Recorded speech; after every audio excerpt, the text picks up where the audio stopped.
What's up guys, it's Ash here and welcome back to a brand new video. In today's video guys, I've got some updated custom tactics and player instructions for by far the most rattiest formation in FIFA 23, this being the 5-4-1. Now the thing about the 5-4-1 is it's extremely boring to play, but it does grind out results. That's because of how overpowered defensive AI is and park the bus and the counter-attack meta. It just fits it perfectly. With the back five, you can defend really well and you can attack really well. So yeah, that's why I'm going to be showing you guys this formation and tactics. But yeah, that's basically everything. Let's get right into the video, guys. It's time for footy. So if you guys want any FIFA 23 coins, make sure you check out MMOXP.com. Their link is down in the description. They're fast, cheap and reliable, and if you use my code Rema, you can get yourself a lovely 5% discount. Alright then guys, so starting off with the custom tactics. For the defensive style, I like to have this on balanced. Now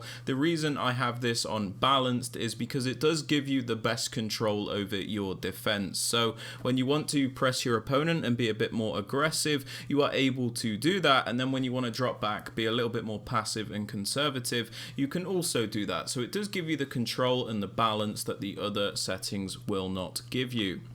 Now moving on to the defensive width, guys, I have this on 40. Now the reason we have this on 40 is so we can primarily defend in a narrow and compact shape. This will stop our opponents being able to just run right through the middle of us and play right through us. It stops us leaving so many gaps and makes it a lot easier to defend. Now the reason we don't lower the width to a crazy amount like 20 is because it's still important to maintain some of the natural width of the formation to cover the wider areas in case an opponent tries an attack down the wing. As for the depth, guys, I have this on 60. The reason for this is when we lose the ball, we can quickly regain possession because we have a higher defensive line, but it's not too high to the point where one through ball will always destroy us. So we can be quite aggressive in the defense, but we're not always too aggressive to the point where one through ball will destroy us.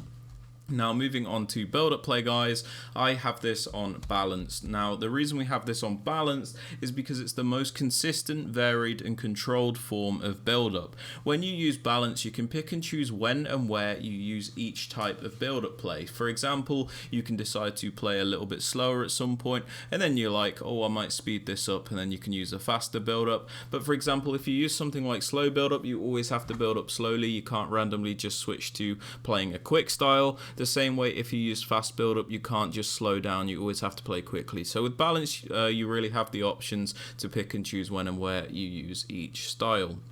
Now moving on to chance creation, guys, an absolute must in my opinion is direct passing. The reason direct passing is so good is because your attackers will back up against the opposition defenders, making it very easy to isolate specific players and create a lot of chances that way.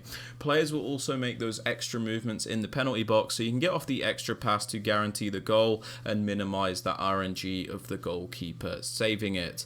As for width, guys, I have this on 48 in the attack. The reason for this is the 5-4-1 is obviously a bit of a wider formation, so we don't want to have the width crazy low, but at the same time we don't want to have the width too high to the point where our players just feel like miles apart from each other. As for players in box, guys, at the moment I just have this on 5. This is bang in the middle. This is so we get a few players into the box to finish off those chances, but we don't overcommit everybody to the point where we're always getting counter-attacked.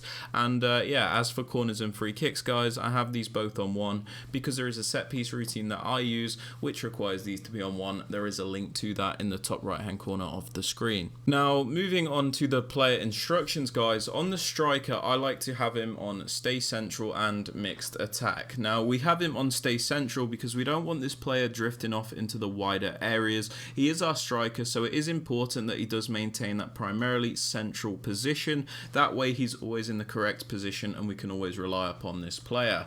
I also opt to have him on mixed attack because I feel like you get a lot more out of the player this way. They make more versatile movements and they just seem to do a lot more basically. I don't like how one-dimensional getting behind is. I feel like it's very predictable and boring a lot of the time, but that being said, it can be effective, and if you guys want to use getting behind, you can, but just be aware you might find that your striker is extremely isolated when he is on that instruction.